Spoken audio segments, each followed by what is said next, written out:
A gente segue com a repercussão, então, desse debate da CNN entre Biden e Trump, agora com Lucas Leite, que é professor de Relações Internacionais da FAAP. Professor, muito bem-vindo. Boa noite. Boa noite, muito obrigado pelo convite. Professor, começo perguntando o seguinte: tinha ali, durante inclusive o julgamento de Donald Trump, o entendimento nos Estados Unidos de que há uma polarização, de que os dois estavam ali quase que no mesmo pé, né? As pessoas em dúvida sobre um ou outro, mas com 50% numa pesquisa inicial. Agora, a gente tem uma postura ali mais fragilizada de Biden que está chamando a atenção e desesperando os democratas. Como é que a gente pode projetar, então, esse debate no entendimento da população sobre essas eleições? Olha, de fato, esse debate foi visto como uma grande derrota para o Partido Democrata.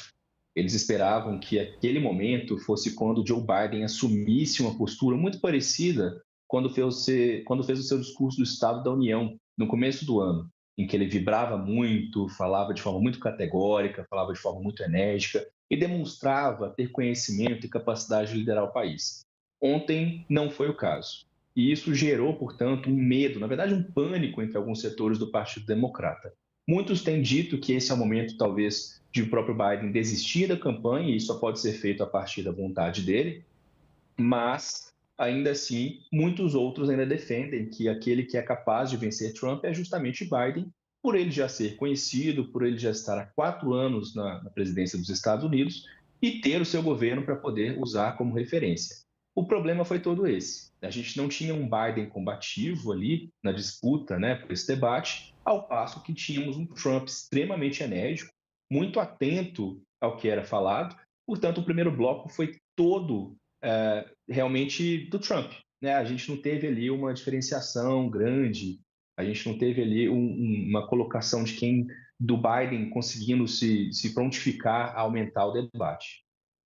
Agora, professor, em quase todas as perguntas, mesmo as que não tinham relação com esse assunto, a gente viu ali um Donald Trump colocando a questão da imigração, em todos os pontos que ele conseguiu. Esse vai ser o ponto central dessa campanha que a gente vai poder acompanhar aí nos próximos meses, ou pelo menos de posicionamentos de Trump em relação a essa eleição? Sim, por Trump, sim. A grande vontade de Trump é justamente ele conseguir controlar a narrativa. E se ele conseguir fazer com que o medo da imigração, né, e com as ideias que ele propõe, porque ele não mostra lastro, não existe uma comprovação de fato do que ele propõe. Esse é a questão da desinformação. E o que ele propõe é justamente a ideia de que a criminalidade nos Estados Unidos tem piorado por conta, né, justamente dessa migração, que os problemas atuais relacionados a golpes em geral, ao aumento da criminalidade, mas também relacionado à questão da família, das crianças, da necessidade de maior proteção no país, isso tudo estaria relacionado à entrada de mais imigrantes e ele culpa Biden por isso. Ele diz que foi no governo Biden justamente que entraram mais imigrantes ilegais, e com isso, assim como no discurso que ele fez ontem, teriam entrado terroristas. Mas foi feita uma pesquisa sobre isso, e essa quantidade de terroristas em termos da população era menor que 0,0%, 0,1%. Ou seja, isso acontece em qualquer país, em qualquer momento. Por que Trump faz isso? Porque ele sabe que boa parte das outras temáticas estão em favor de Biden.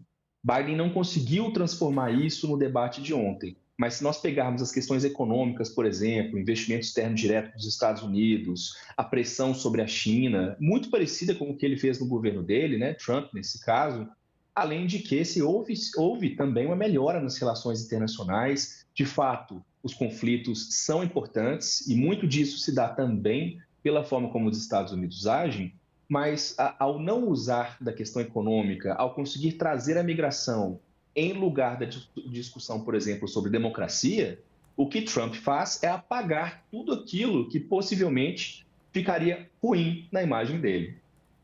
Nós conversamos com Lucas Leite, professor de Relações Internacionais da FAAP.